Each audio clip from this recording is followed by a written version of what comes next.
My father died August 8th, 2013, waiting for care. Delayed care, aid and assistance. It took months. They went back. Finally, when they did, the appointments were set out 2 months in advance. It took 2 months to see his cancer doctor when they found out he did have cancer. It just seems so unfair that after all they've been through, that they have to wait so long in order to get an appointment to have items taken care of. It certainly does. That was more of that town hall meeting in Arizona designed to let veterans and their families talk about their concerns over this scandal. People were so upset this thing was scheduled for an hour, it ran 4 times that long. Joining me now, a panel of veterans and supporters who have some firsthand experience with the VA. Panel, thank you all so much for being here. Thank you. And that story about waited 2 months after being diagnosed with cancer to see the cancer doctor. Unfortunately, some of you have had similar experiences. Dennis Davis, you're a captain in U.S. Air Force Reserves, had a back injury in the Navy. Tell us about your experience at the Minneapolis VA. Absolutely. Thank you for having us. Injured over 20 years ago in the Navy. Got out, never thought I'd be back in. I went back into the Air Force after 9/11. Over the last 11 years, the back has progressively gotten worse. Where in the last 2 years, it's to the point where I'm going to need some additional help. I filed my claim towards the beginning of this year, so I'm heading into my 5th month of waiting on the initial claim, and that's just to be processed to say, yes, you can receive treatment. And then I have to get in another line after that one is done so that I can actually get the treatment. And I've lost probably, I would say, in the last couple months, about 10% feeling in my left leg. Oh, my goodness. Amber, let me ask you, Amber Barno, U.S. Army pilot, you're a veteran as well. How discouraging is this? It's absolutely frustrating to see an administration that cares more about their self-image than taking care of veterans. And that's really how I view it.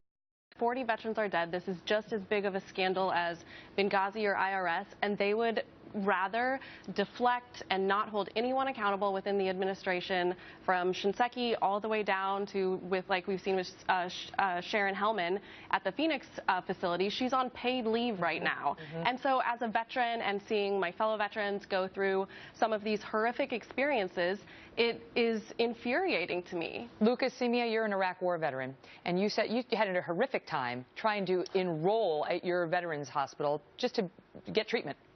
Yes, you know, I was told by some individuals that I should go, I should enroll, it'd be seamless, nice and easy, it's going to be for the better. And the day I went down there, after kind of mustering up the courage to do so, I was kind of nervous about just being involved in the system itself. I spoke to a woman who was not the most professional woman to begin with. She gave me my paperwork to fill out to enroll, and I handed it in to her when I was finished. And she told me, unfortunately, the person that was there to take my paperwork and to take new veterans into the system was not there that day, and to come back next week. I was frustrated at that. So you're there, but just because one woman's not there, you have to leave and come back. Exactly. So I did that. I came back the next week. I handed in my paperwork. That person was not there again. They told me they'd call me. They never did. I called them, and when I did, they told me they had no record of my information there. I'm talking about personal information, DD-214s that have your social security number on there, your whole military history, just gone. So after that, I walked away, and I sought civilian health care. Wow. It doesn't really encourage you to stay in the system. Let me ask you, Kevin Vargas Colon, you're a U.S. Marine veteran. You think this is criminal? I do. It goes beyond missing deadlines. It goes beyond fudging numbers. There's lives at stake, and there's lives that were lost. One life is too many.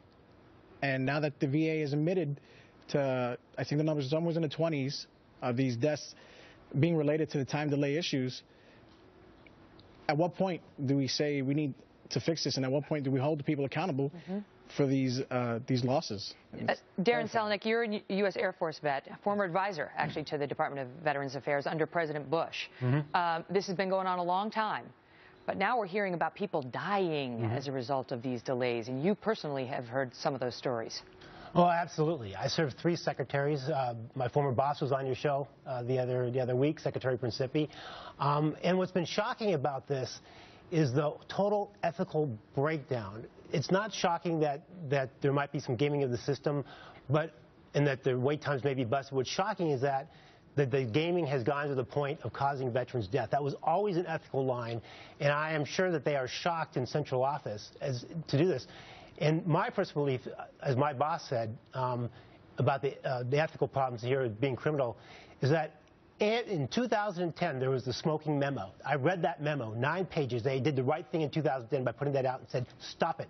All visiting directors, stop it. Right. Every visiting director who's still there, and every medical center director, where any of the scandal is, Phoenix, Chicago, they should be basically fired. And what you can do is, although you can't really fire them out of the VA, you can relieve them of command, like in my Air Force, they just did with 9 officers.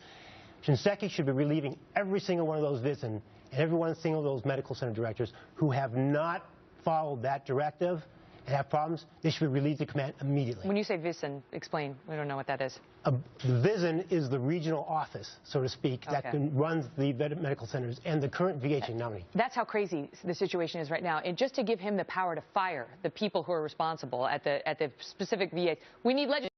We have to pass it because the general cannot fire these people, and that's been stalled in the Senate. I'm going to get to both of you in our next segment because we have much more with our veterans panel right after this. We've got similar stories of problems with the VA that have only grown, and more whistleblowers continue to come forward, it seems, by the week. President Obama says there will be accountability. Do the veterans